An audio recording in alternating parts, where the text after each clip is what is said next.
শাসন আমলে বড় বিত্তমান একজন সন্ত্রাস ছিল। এরপর লিকুন চেয়ারম্যান আওয়ামী লীগ শাসন আমলে সে বিত্তমান একজন প্রভাবশালী একজন সন্ত্রাস। এরপর খালেদ চেয়ারম্যানের গ্রুপ, রাজ্জাক চেয়ারম্যানের গ্রুপ, মালাই সাংবাদিক এবং অনুতোষবালা জজ, বর্তমানে তিনি সরকারি চাকরি করে জজ, তিনি এইসব জমিগুলো তাদের আত্মীয় স্বজনের নামে এবং মিজানুর রহমান মজনু উকিল তারা এই জমিগুলো ভোগ দখল করতেছে। তারা এখন আমাদেরকে প্রকাশ হুমকি দিচ্ছে, আমাদেরকে প্রাণ নাশ করবে, আমাদের বাড়িঘর জ্বালাই দেবে। আমি আপনাদের মাধ্যমে ডিসি স্যারের সাথে আমরা আস্থা প্রার্থনা করি, এই অবৈধ ভূমি বন্দোবস্তদের এবং প্রভাবশালীদের জালিয়াতি কাগজ বাতিল করে তারা যেন চর বাংলা ঢুকতে না পারে এবং আমাদের স্থান থেকে যেন আমরা বসবাস করতে পারি, আমাদের বিতাড়িত করতে না পারে, ওদেরকে পরাস্ত করার জন্য, ওদের ভুয়া কাগজপত্র বাতিল করার জন্য আপনার মাধ্যমে আমরা ডিসি স্যারের কাছে স্মারকলিপি প্রদান করছি। ডিসি স্যার যেন অনুগ্রহপূর্বক আমাদেরকে সরজমিনে তদন্ত করে আমরা বসবাস করি। আর ওরা বসবাস করে চর বাংলা চেনে না,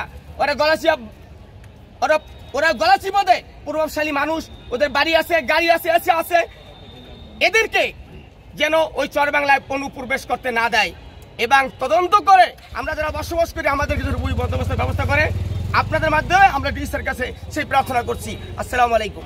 যে আমরা গলাচিপা উপজেলার চরবিশ্বাস ইউনিয়নের চর বাংলা একটি বিচ্ছিন্ন একটি দ্বীপ। এই দ্বীপে আমরা 90 দশকের শুরু থেকে বসবাস করে আসছি। আজকে দীর্ঘ 35 বছর পর্যন্ত সেখানে আমার 700 পরিবারের অধিক আমরা বসবাস করতেছি। সেখানে আমাদের ঘরবাড়ি, পুকুর পুষ্কুনি, পারিবারিক কবরস্থান, বিদ্যালয়, মসজিদ বিদ্যমান। অত্যন্ত দুঃখের পরিতাপের বিষয় হলো এই চর বাংলায় আমরা বসবাস করি 35 বছর, কিন্তু সাততামবাসী লোক ভূমিদস্যু প্রভাবশালী জালিয়াতির মাধ্যমে চর বাংলার ভিতরে একটা নতুন ম্যাপ তৈরি করছে 62G 7778। এই ম্যাপটার কোনো হদিস এই ডিসি অফিসে নাই, গলাচিপাতে নাই, কোথাও নাই। এই ম্যাপটা তাদের হাতে রাখা বানানো একটি ম্যাপ। কারা বানাইছে? এরা বানাইছে গলাচিপার প্রভাবশালী বিত্তমান ধনী শ্রেণীর, বিশেষ করে ফ্যাসিস্ট আওয়ামী সরকারের দালালেরা। এরা 17 বছর পর্যন্ত গলাচিপা ভূমি অফিসকে জিম্মি করছে। আমাদেরকে স্থানীয় কোনো ভূমিহীনদেরকে তারা গলাচিপা অফিসে ঢুকতে দেয় নাই, এমনকি গলাচিপা ঢুকতে দেয় নাই। তারা এই 16 বছর পর্যন্ত হাতে বানানো ম্যাপ দিয়ে কাগজপত্র তৈরি করে সেই 86, 87, 60, 59 ম্যাপ হয়েছে, ওটা ভুয়া ম্যাপটা বানাইছে 77, 78, কিন্তু কবলাত ভূমি বন্দোবস্ত দেখাইতেছে 59, 60।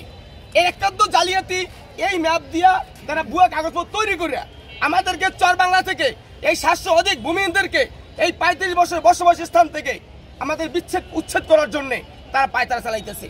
তারা এখন বর্তমান দিয়েরা জরিমের সেটেলমেন্ট চলছে। এখানে তারা এই ভূমি অফিসে তাদের এই বাতিল কাগজপত্র, ভুয়া কাগজপত্র, এগুলো মোটা অঙ্কের টাকা দিয়া তারা কাগজপত্র বানাইয়া আমাদেরকে সেই স্থান থেকে, বসবাসের স্থান স্মৃতি বিজড়িত আমাদের 35 বছরের পারিবারিক কবরস্থানের বাড়ি থেকে আমাদের উচ্ছেদ করার পায়তারা চলতেছে। আমরা ডিসি মহোদয়ের কাছে আপনাদের মাধ্যমে স্মারকলিপি প্রদান করতে চাই। ইতিপূর্বে আমরা এসিলেন স্যারকে স্মারকলিপি দিচ্ছি, স্যার আমাদের পক্ষে রিপোর্ট দিয়েছেন, সেই রিপোর্ট আমরা সেটেলমেন্ট অফিসে দিছি, কিন্তু সেটেলমেন্ট অফিস তেমন করে গুরুত্ব দেয় না। আচ্ছা, আমার প্রশ্ন হচ্ছে কারা? আমি একটু স্থানীয় বাসিন্দা, আমরা স্থানীয় ভূমিহীন, ওখানেই থাকি। আমরা জঙ্গল কাটে 35 বছর ঘরবাড়ি করে আমরা ওখানে কবরস্থান, পুষ্কুনি, গাছের লাগে বসবাস করি। কিন্তু কিছু অসৎ ভূমিহীন দস্যু এরা আমাকে গলা চিপার উচ্ছেদ করতে পাইতারা চালাইছে। আমরা এই উচ্ছেদের হাত থেকে যাতে বাঁচতে চাই, আমাকে যাতে বাঁচানো হয়, এইটা আমরা ডিসির দ্বারে কামনা করি আপনাকে মাধ্যমে। এই যে অবৈধ বন্দোবস্ত